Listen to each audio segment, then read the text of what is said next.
Welcome into another edition of The Session with Londa and David. My name is David Austin. I'm Londa Sherwood Austin. Welcome back. Coming to you live from Allergy Central in Tri-Cities, Washington.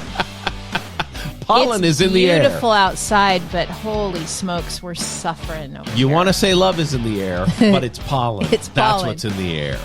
Yeah. I'm having my annual allergic reaction Yep. to the pollen in the air, Yep. and it's exciting. It is. It's exciting.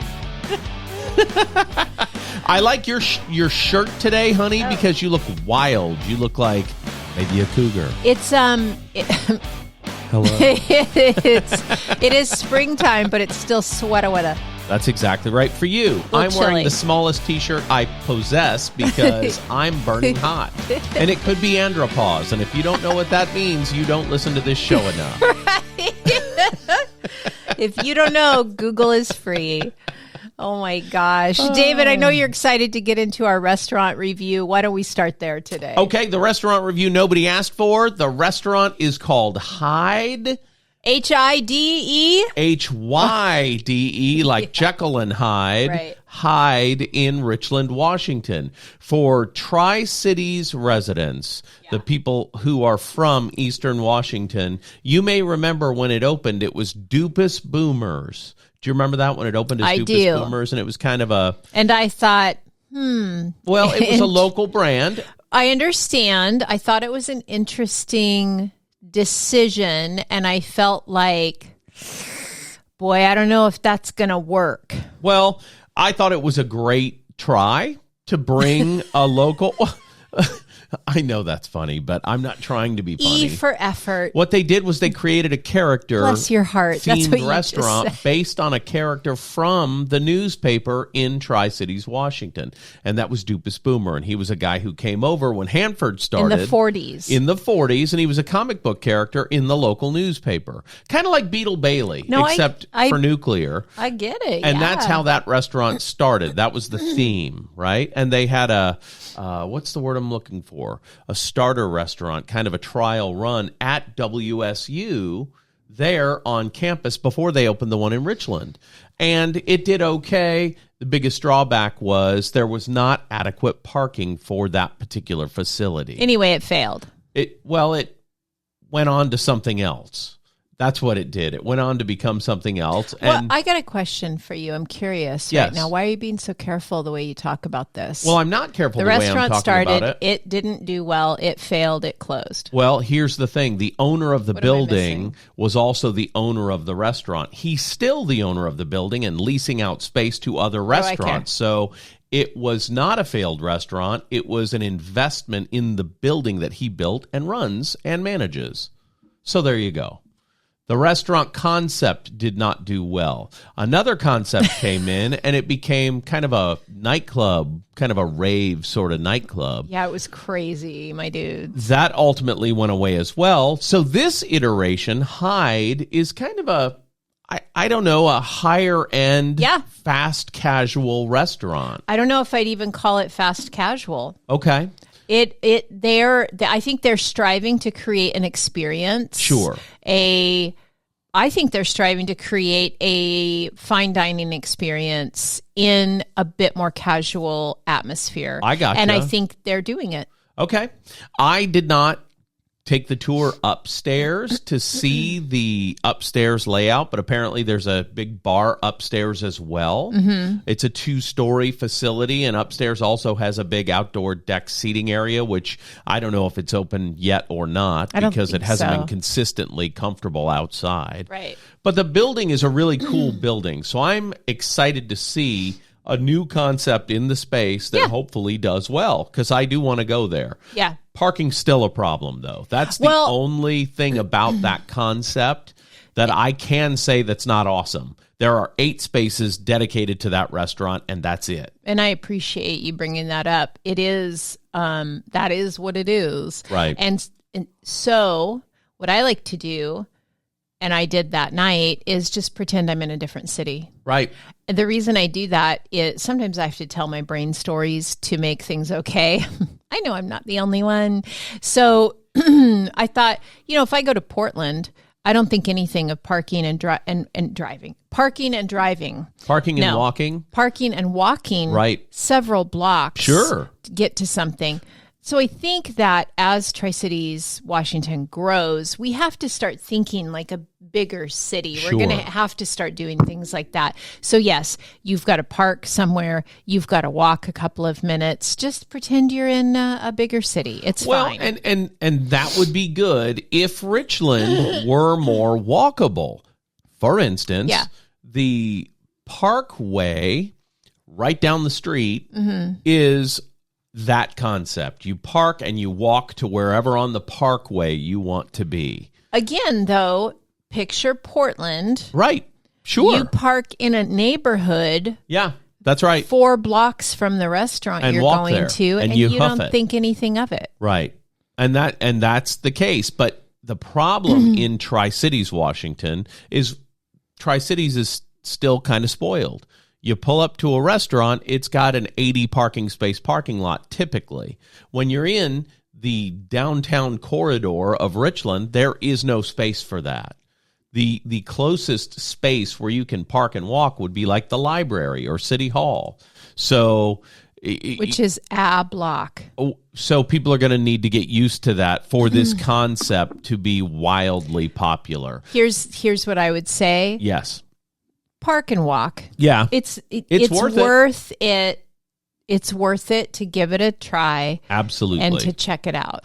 And all of those buildings, there's a group of buildings that all look similar in that little corridor. It's all the same developer. So if you park in front of one of those other buildings, you're in their parking lot. So that's something to consider as well. You know what I mean? Yeah, especially if one of them is closed because they have different hours. That's exactly right. Anyway, let's move on to... Food product was great. There we go. The craft cocktails were really, really good. I was pleased with that. I had a Vocaré, which is a nod to Louisiana, right? And enjoyed that a lot. It was very similar to the Sazerac, which is the official drink of the state of Louisiana because it's made with Sazerac rye, which is in New Orleans. So that really tasty drink, and I enjoyed it. The bartender high-fived me because he was so excited to be able to give me that particular craft cocktail that he's worked so hard on. Yep. The food, really good. Really good. Really, really good. What did you have? I had the salmon. Oh, that's exactly right. And you asked for it in a very specific way because of your food allergies. Yeah, I have a really severe garlic allergy. So my test for any restaurant is that. Yes. I have a severe garlic allergy. Can I have this dish prepared without garlic? Right. That will tell you immediately whether or not they're really cooking the food back there or if they're just reheating it. Right. When they're just reheating it, absolutely not. They can't do it without garlic. Right. When they're actually preparing it, they can do it however they need it done. Yeah, and they did. And she came. Our server came back and said, "Okay, just so you know, yes, they can do it." And I put on the ticket, "Will die if she has garlic." Right. And so there can't be any mistake. And I was like, no what? Garlic will kill her. Unless somebody wants to kill me. So I don't know. But it was delicious. The lemon risotto was okay. Risotto's hard in a restaurant when you're trying to, to be made well, you need 45 minutes and they're trying to get food out faster than that. So it was okay but all in all, I would give it, if I had to rate it on a scale of 1 to 10, do you have a number? I have a number. Yes. What would you rate it? 7. And what would have to happen to make it a 10 for you? The fries need to be to temperature. I didn't say anything at dinner, but my fries that came with my burger were room temperature. They were not fry temperature. And that took 3 whole points off, huh? Yeah, for sure. Because when you get the ick, it's hard to come back. The burger was so good, it actually took about 6 points off. The burger was a 13. Right? The burger was spectacular. Yeah. Old fries, no bueno. Yeah, and I would say from my experience, and this is just my experience, from the first greeting to the last goodbye and everything in between from what I experienced that night, I'd give it a 9 out of 10. Yeah. And I think it was really, really good, except for the old cold fries. Yeah. And the problem is they're not a burger place. So they don't probably prioritize the French fries. Yeah. They probably have a big, huge vat of them because they sell a poutine product. Yeah. And if you don't get the poutine, they just scoop fries onto your plate and then bring it to the table. Sure. I think that's a food temp problem because of that. And it's not that way with poutine because they put fresh, hot gravy on it. Yeah. Yep. So I think the only misstep was on my part ordering something that came with French fries. Do you know the first time I had poutine, I was in New Orleans on a solo trip. I've still never had poutine. I went by myself to a restaurant, took an Uber, and nope. Was I in New Orleans or I don't think so. Nashville. Maybe Nashville.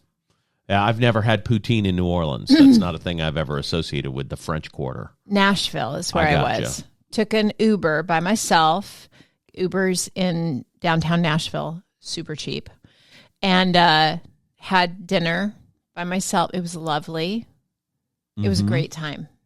There's a poutine place in Kennewick. I had bad allergy reaction, but I knew that going in. I gotcha. Oh, yeah, there is. I don't know what it's called. If I owned one, I'd call it Poutine on the Ritz.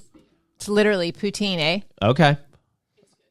Yeah, you say it's good? I've never had poutine, but I know it's French fries with gravy and whatever you want in it. I don't know. But well, that sounds like a win. Yeah.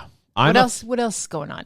We spent a lot of time on this restaurant. Are we done with the restaurant review that nobody asked for? Because you say 9, I say 13 on the burger. The slices of bacon, but the overall experience were like a whole pig. There was a whole pig on my burger. So fucking good. It was so good. Okay, the whole experience, though. Oh, the whole experience from the minute you walked in the door and were greeted till the minute you walked out. The service was a 10. Oh. Okay. The atmosphere, also a 10.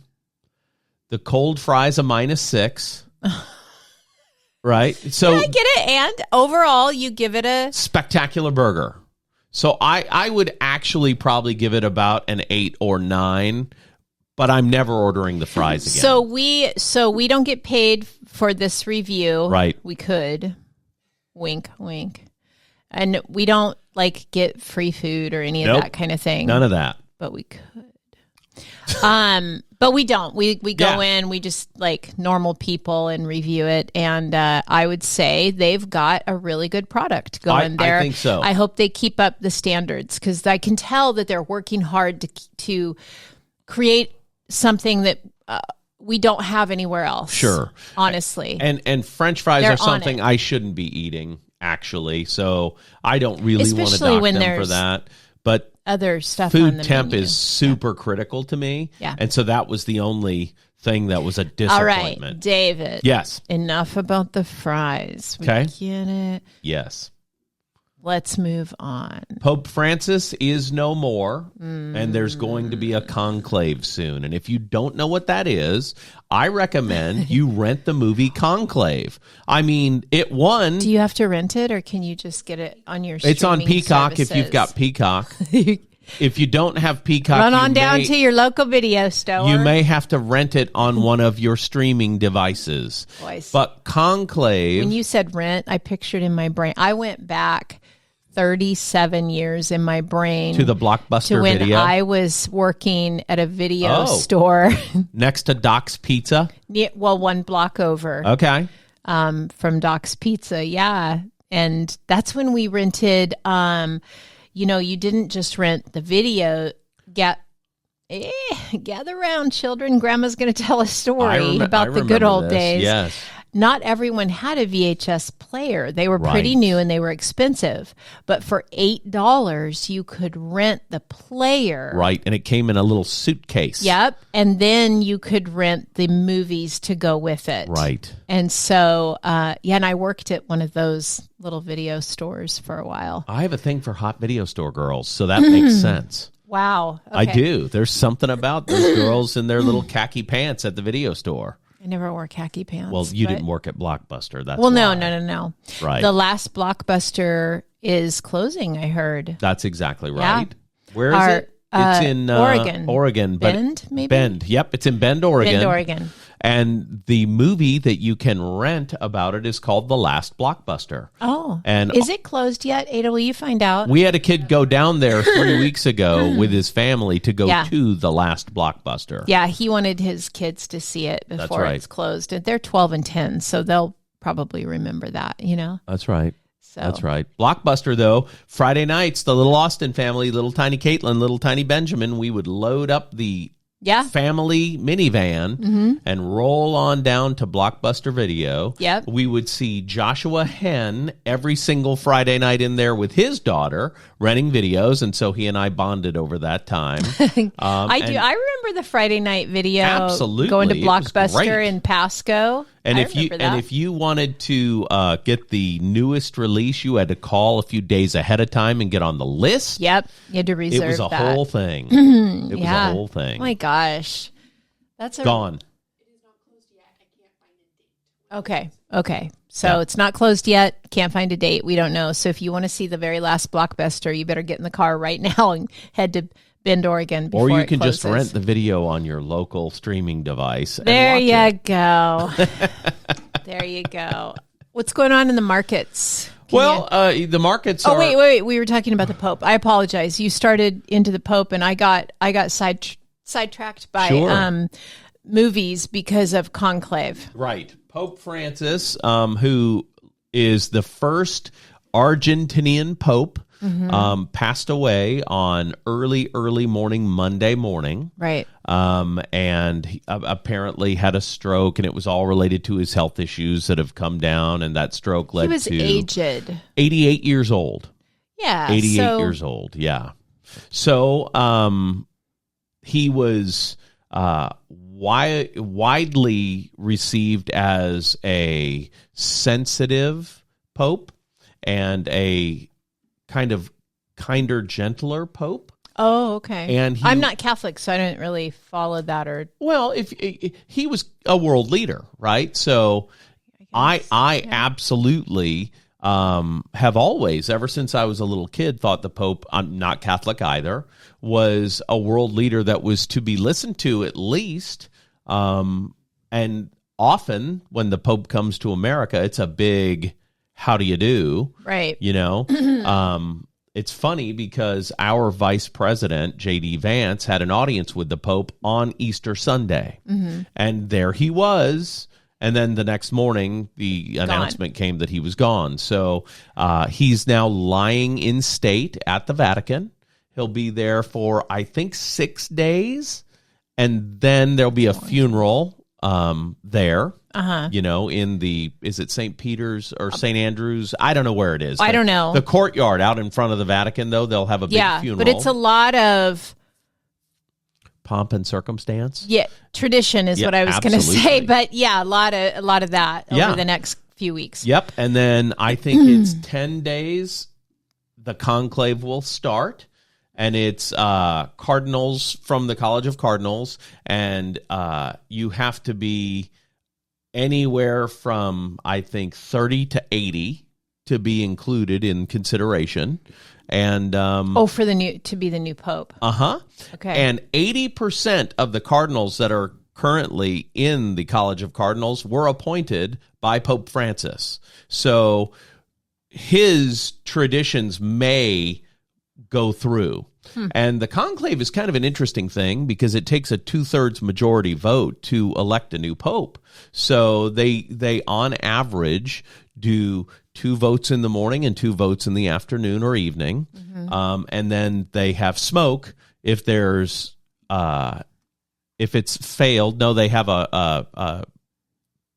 they're in the Sistine Chapel, and there's a chimney in the Sistine Chapel that they pump the smoke out of when they take a vote. Black smoke means no pope. White smoke means new pope. Oh. Yeah. And so that could go for, I think they said 10 days until they find a new pope out of that group of cardinals that are all voting. I think 183 are voting. Wow. I think that's the number. I don't know that for sure, so please don't write me. But I mean, you can go ahead and write. We won't read it, but you write. But it's always something that is heavily watched on the world stage. And if you've watched any media, every single newscast, the lead story is the Pope. You know? I don't watch a lot of news. I'll be honest. I used to be very glued to the news, and I was very interested in politics and followed every little thing. Mm-hmm. I started getting a little squirrely in the noggin, and I had to kind of pull away from that. Now I don't really. I get snippets, right? But I try to keep it in a healthy boundary with that, because I can get squirrely. Sure. And so, so for me, that hasn't really been at the forefront. I will say, though, if you are not sensitive, I want to be careful. I want to be, considerate to the people who are grieved because of the loss of the Pope. I get that there are those people. However, if you're not sensitive, you maybe want to get on TikTok right now, because there are some pretty hilarious TikToks about like, let me just give you the general idea. It's like the Pope met J.D. Vance and was like, I'm out of here. Jesus, take me home. So it's in that kind of vein. A lot of comedians are taking shots at that. It's pretty funny if you're interested in that. If you're not, that's fine too. And I'm sad that I'm sad with you, but I can be happy with you too. So anyway, as somebody though who's used to reporting the story, it's interesting because Pope Francis was the first pope to take a pro-LGBTQ stance publicly as the supreme pontiff. That sounds like a comedy thing. It's not. Okay. The supreme pontiff. That's not a joke. I apologize. But he when asked, what are your thoughts about homosexuality, he said publicly, who am I to judge? And I got to tell you that set a very different tone for the Catholic Church going forward after that. And he was a kinder, gentler pope as a result. I don't know that that concept trickled down through the Catholic Church. Yeah, it became papal order. It did. Well, no, what I mean also is, said that I think you misunderstand. It's okay to bless gay marriages, and he met with the director of GLAAD twice during his papacy. Anyway, I think that's interesting. That's interesting information, because church has oft been considered very conservative, and he was a progressive pope. So I think that's interesting. That's all I have to say about that. Again, I don't think it's trickled down to all the people. Oh, it sure hasn't. But, when the loudest voice in an organization is speaking, often it's at least listened to. Yeah. Do you know what I mean? It may take some time to trickle down through the organization. But. Well, but coming from the head of a church saying, who am I to judge? That's a pretty big deal. Right. And I think that's great, because my whole concept, my whole thing is kindness. My whole thing is I'm all about being kind to people. And sometimes my jokes aren't kind, but that's a joke. That's not real. That's not me. I feel like you should always be kind. So to treat other people the way you want to be treated, I think is super important. And for the head of a religious organization to take that tact, that was kind of groundbreaking, I think. And I like it. Looking back at the history of the church. Absolutely. Yeah. I don't disagree. Feel how you want to feel, believe how you want to believe, but you should treat every person like they're good people. Human. And how is any one person better than any other person? Right? I think that's a good concept from the head of a church. I really, really do. I'm not Catholic. Don't get me wrong. I've got family that's Catholic. I'm a Christian witness because I can't be a godparent because I'm not Catholic. That's what the church called me, though, when I was picked to be a godparent. And I got to tell you, I think it's a nice thing to remember the last pope as a progressive, kind person. I think that's nice. There you have it. So there you go about that. Do you think that his passing will affect the markets? And that is my segue into the market conversation. Well, if you believe what they say in the media, absolutely not. The market did lose 900 basis points yesterday. The Dow dropped 900 points. It's raced back today, but it dropped 900 points. And 100% of the media said it's because Trump is attacking Jerome Powell, the Fed chair. And what he said is he's a loser and he should lower the Fed fund rate. That's his attack. That's just Trump sounding like Trump, though, to me. Yeah. He's a loser. He's never done it right. He should lower the Fed fund rate. That's not an attack. That's Trump talking like Trump. Right. You know what I mean? Yeah. So speaking of Trump, he is expected to be one of the national or international leaders who does go to the Pope's funeral. He is expected to go. Okay. I don't care. Okay. But I do care, is that going to affect the market? It sounds like it did, but the market sure bounces around a lot, right? Well, we lost 900 points on the Dow yesterday. We opened up 900 points today. So it's cyclical. It goes up and down. Right. And investors move when they think the market's going to change dramatically, and the indicators that they choose to move the market on, I don't know that it's as simple as the president said something mean about the Fed chair. I don't know that it's that cut and dry. I see. Because why did it then come back this morning? I would think a world leader dying would maybe have some effect. I would think so too. But again, why did it come back so quickly? I don't know. I don't get it. I don't understand it. I need someone a lot smarter than me to explain it. I think the smartest person to talk about how to operate the stock market is Warren Buffett. So if you want to know about how to invest in stocks, you should read any of Warren Buffett's material that's out there, because he says some really smart things. Now, I would also, let me just, for people who think, well, yeah, but he's an old guy and I'm not really interested in that, just stick with me, because there are a lot of people, yes, he's tried and true, and I get what you're saying. But if you're looking for something fresh, someone fresh and new and younger to look at for financial, I don't know, direction, then I would recommend taking a look at Tori Dunlap. Okay. Tori Dunlap has the #1 financial podcast for women in the world. She's a New York Times bestselling author. She's a Forbes 30 under 30. She's a multimillionaire. She's helped over 5 million women. She I will say, she specifically works toward, markets toward and works with women primarily, but the information works either way. But has helped over 5 million women get out of debt, make investments, and have financial gain.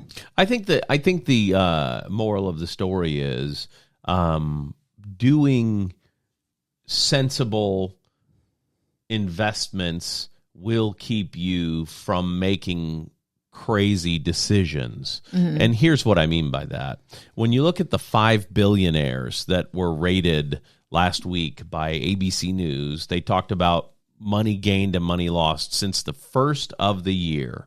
The only one of the 5 billionaires that they were talking about that made money was Warren Buffett. And that's because Warren Buffett invests in blue chip stocks. And what I mean by that is stocks that everybody's going to invest in. Okay. Stocks from products that everybody knows. Everybody knows McDonald's. Everybody knows Coca-Cola. Everybody knows Starbucks. Everybody knows Verizon. You know what I mean? Yeah. And so he buys low, and when he hits 30% growth, he sells. Right. That's his pretty secret. much the basic formula. And that's a pretty smart formula. Now you look at somebody like the GameStop guy, the cat guy. Paul Dano made a movie. Paul Dano played the guy who was doing podcasts about the stock market, and he changed. Right. His goal was to save GameStop. Right. So he turned that into a winning investment against all of the odds in the stock market and against all of the investor things. I don't remember the name of that movie, but it starred Paul Dano, and that was such a fun movie. There are voices that do podcasts and that do investment things on YouTube and on TikTok that can move markets. But tried and true philosophies, I think, are going to win every time. Sure.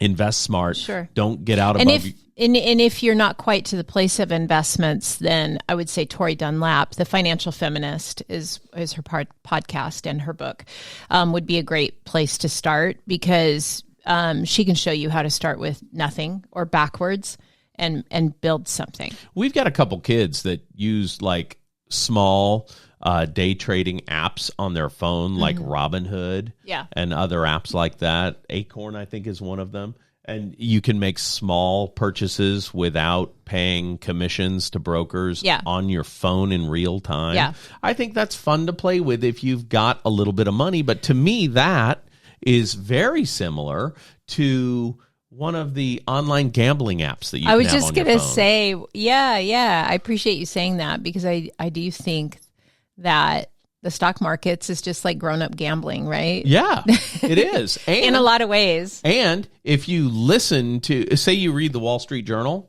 it's exactly like reading the sports book page in any major newspaper or online news source, and they can tell you why this guy's stats say he should win, so you should take the points and bet on him. You know what I mean? Well, I can tell you the investment that's always a winner, tried and true throughout history, and that's real estate. That's absolutely right. That's absolutely right. And that brings me to the next thing I want to talk about. I saw a story today. Look at me with these segues. Come on. Very, very professional. It leads me to a story that I saw today, and I believe it was an NBC story about the cost of new construction going up. And they're talking about fears that inflation tariffs on international goods will cause the cost of home building to go up dramatically. Okay. Well, tell me more. Personally, they were talking about how Canadian lumber is going to go up and how this is going to go up and that's going to go up. And then they also threw in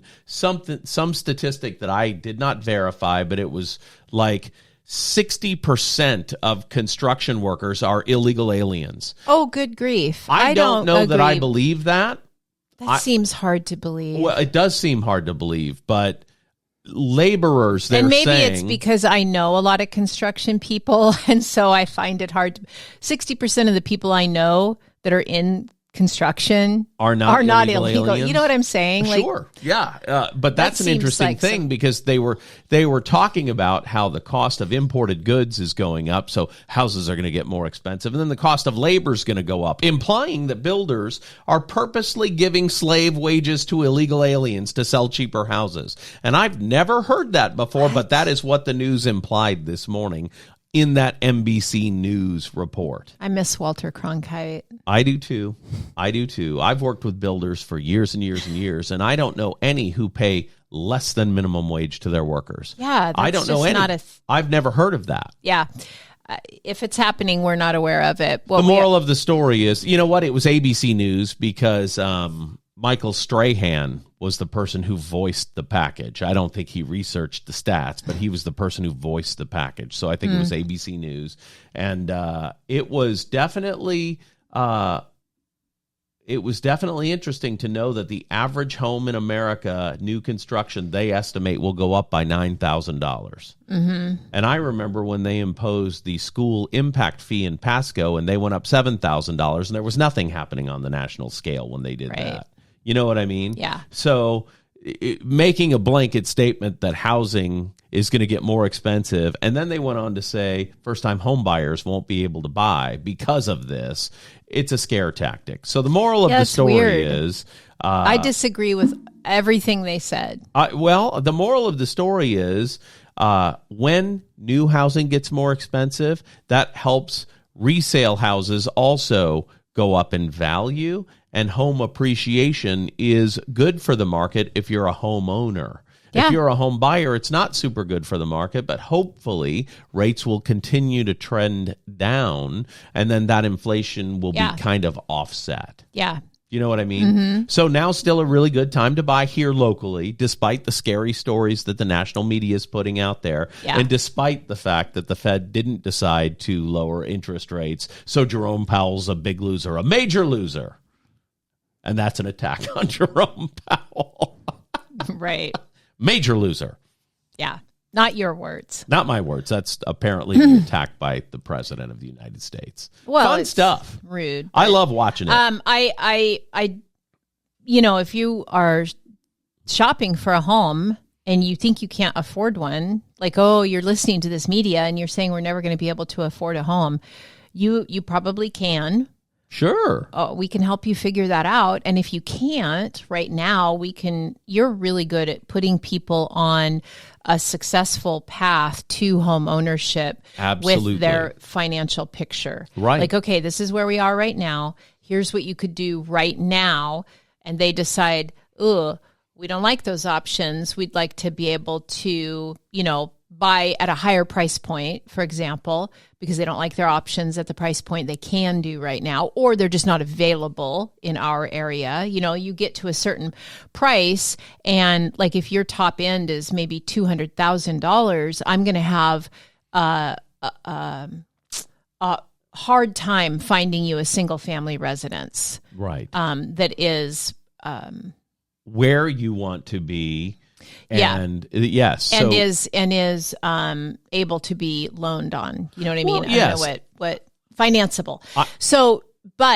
But you're really good at saying, okay, here's where you are. Where do you want to be? How long do how much time do you want to take to get there? Okay, let's make a plan. Sure. And you kind of make this plan of, if you want to be here at this time, here's what you need to do to get there. That's right. And you're super creative about things that they can do. Some people think, well, I'll pay off this credit card. And you might tell them, don't pay it off. Just make this kind of payment consistently for the next 6 months, because that helps their credit score more than paying it off or whatever it is. Sure. I'm outside my lane right now, so I shouldn't be talking, but I'm just saying it's possible, and real estate's always a good investment. And I really, because we talked with someone over the weekend that is dead set on doing it a certain way. Right. I really want to say this. So if you, this is for anybody who's looking to purchase in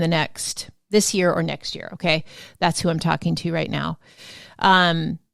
Really get several opinions.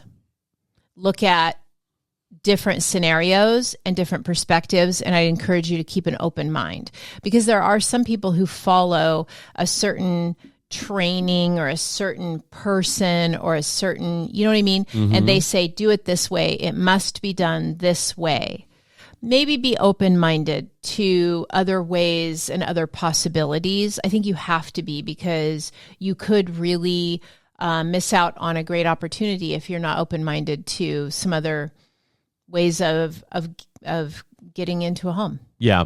I think the key to being successful in any real estate transaction is being flexible. If you are inflexible, you will not win.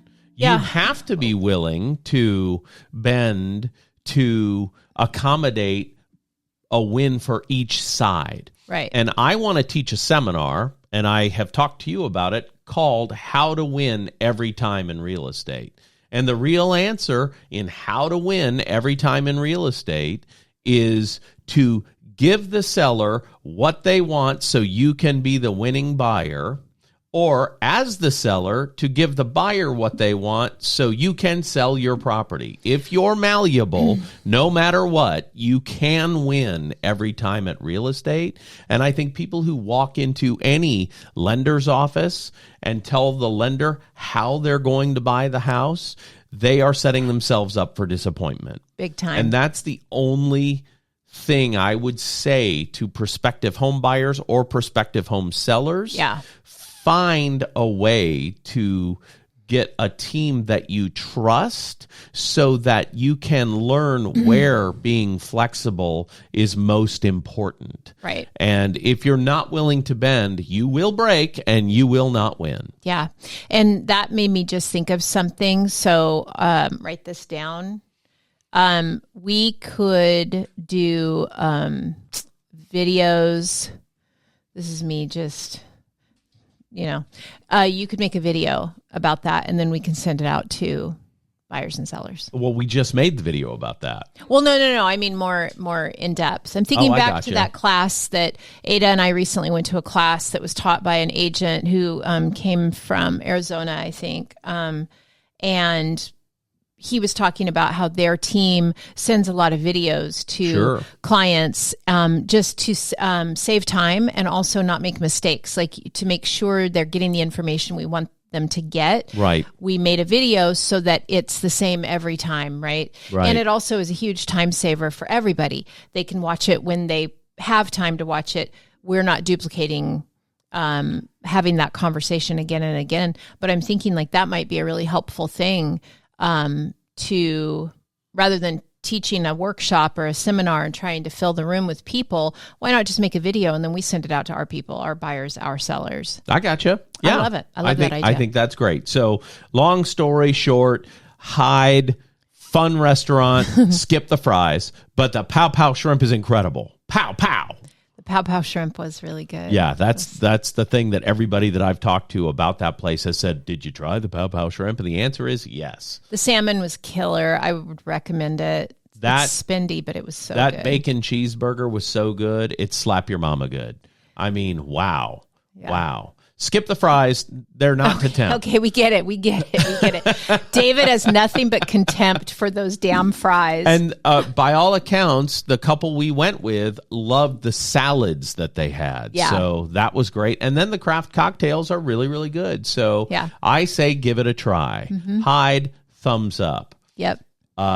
Second point, if you haven't seen the movie Conclave, do, so you'll understand exactly what's going on. It's crazy, with the guys. Choosing of the new pope, and I bet it's so much like that. It's crazy. Yeah. It seems so real, so real. Yeah. And I'm not talking about anything or how the movie ends, so there's no spoilers here. But Conclave, they pick a new pope. And the last point that I'll make before we say goodbye is the markets go up, they go down, they go crazy. That's why you choose us, right? Because we will help you navigate every step of the way in your home buying, home selling process. That's why you hire us, because we'll help you through all of that. So you can go to SherwoodAustin.com. That's SherwoodAustin.com.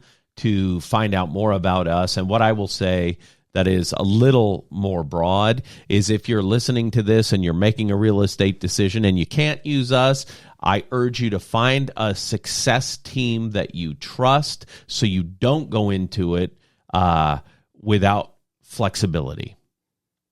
And that's all I would say about that. Okay. Is there anything else you want to add? No, just that I'm really grateful. Or I want to say to the person listening or watching, I'm really grateful for you. I'm really glad that you're here. And I hope that you get something from this every time that you listen. Seasonal allergies, they are kicking my butt. So if I don't seem as up and as fun as normal, that's why. I'm a little dull because of the drugs. You know, Benadryl makes you sleepy. Let's be honest. Okay. Yeah. This is you downed. Okay. This is super, super monotonous, laid back, chill David. So hopefully it wasn't too out of character and it didn't disturb you. Have the best day. We'll see you next week. For Londa, Joanne, Sherwood Austin, my name is David Austin, and this has been another edition of The Session with Londa and David. We'll see you next week. Talk to you soon.